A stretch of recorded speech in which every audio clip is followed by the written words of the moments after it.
chance. Everybody gets to dance. Sharon, I want to thank you for those kind words, and more importantly, I want to thank you for being a fighter for working class people and for the middle class, one of the greatest fighters that we have in the Senate, Sherrod Brown.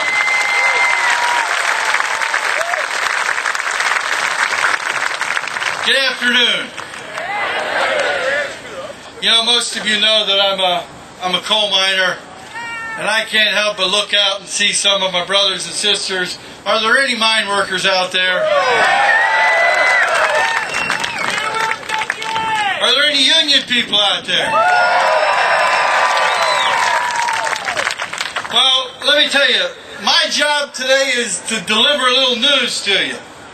And unfortunately, it's bad news. See, it's bad news for every corporate CEO who puts trade first and Ohio families and our jobs last. It's bad news for every Wall Street banker who ever wanted to play the stock market with your Social Security. And it's terrible news for every nickel and dime coal operator and plant manager who cares more about his money than your health and safety. And I'll tell you something else. It's god-awful news for every corporate criminal who wants to deregulate Wall Street and walk away with more of your hard-earned money. See? Because the news is, on November 4th, working families in Ohio and all across this country are going to send 2 new leaders to Washington. 2 of them. Those new leaders are going to stand up for health care. They'll fight for our jobs. They'll fight for the middle class. They believe in equal pay. Leaders who will take us to energy independence with clean coal technology and renewables. Leaders who are going to protect Social Security. Leaders who are going to end George Bush's war in Iraq once and for all and invest that money in new roads and schools and bridges right here.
A long time, but I tell you what, he's the only man that's ever introduced me in the clouds, and he brings out the sun when I walk out.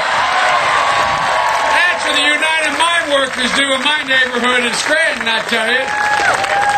Hey, look at all those United Mine Workers. Good to see you guys.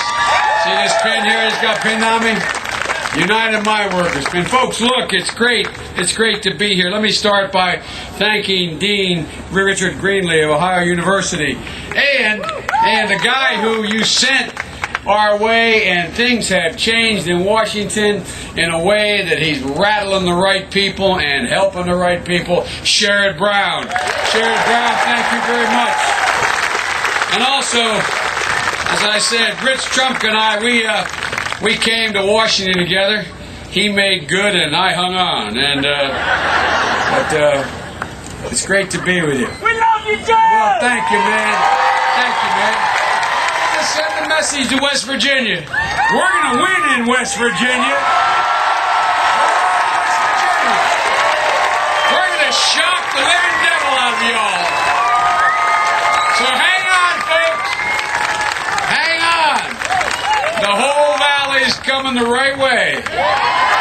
Ladies and gentlemen, folks, I travel around this nation, and I'm struck by how in many ways the land is different, the industries are different, the local food is different, the teams we root for are different, but one thing is not different. Everybody, no matter where I am in this country today, has the same concerns. They want to know whether or not they're going to have their job next month. They want to know whether or not they're going to be able to afford to take their kid to the doctor. They want to know whether or not they're going to be able to fill their gas tank, not a little bit, but all the way up. Can they afford it? They want to know whether or not their house is still worth what they paid for it. And they want to be able to know whether or not, if they have a child in college, they're going to be able to send that child back to college come January, the second semester. They want to know, in light of all that's happened the last 8 years, particularly the last 10 months, they want to know, am I going to be able to retire? All the things I planned on, my investment, my major investment, my house, that equity I thought I was going to have, to be able to have my retirement pad a little bit. They want to know what's happening to it, man. You know, the question for all of you, because you here in the state of Ohio may ultimately decide the fate of this country by who's going to be the next president of the United States of America. They want to know who is going to be able to take up the challenge and answer all of those questions and others that I have raised. Now, I may be a little biased here, but I think I know who the guy can do that is, and it's Barack Obama. What are they thinking? That's where we're going to get serious about freeing ourselves of the grip of foreign oil and Middle Eastern oil.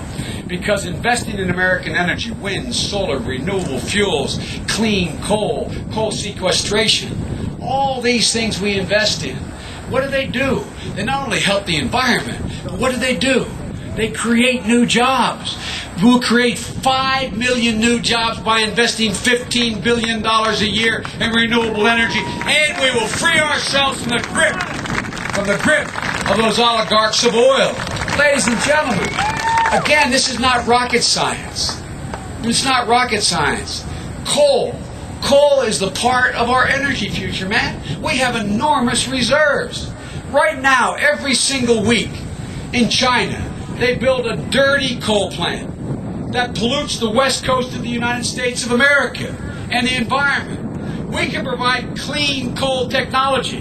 Not only exporting that technology in our coal, we can sell that technology, creating jobs to China, to India. Ladies and gentlemen, what have great presidents always done? They've seen a problem and turned it into an opportunity. This should be a win-win for us if we just get off of being so beholden to big oil. Ladies and gentlemen, it's also the reason why we believe it's important. We're on a college campus. We think it's awful important to make college more affordable. Not just because it's right for our young people, but because, as my wife as an educator would say, any nation that out-educates us will out-compete us. Let me say it again. Any nation that out-educates us will out-compete us. And folks, we have a simple all-American proposition. We want to broaden the notion of national service. Not just service in the military like my son on his way to Iraq, but also service. Service in our underserved schools, underserved rural communities, underserved cities, service in our senior centers, service in our hospitals. And we're going to make a simple bargain with people. You serve your community and we'll get you to college. You serve your community and we'll get you to college. America is ready to get up. You're ready to get up. I'm ready to get up. Barack Obama is ready. This is our time. This is America's time. So let's get up. Let's get up and take back America. Now, for the middle class, right here in Ohio. May God bless you all, and may God protect our troops. Get up, folks. Time to take it back.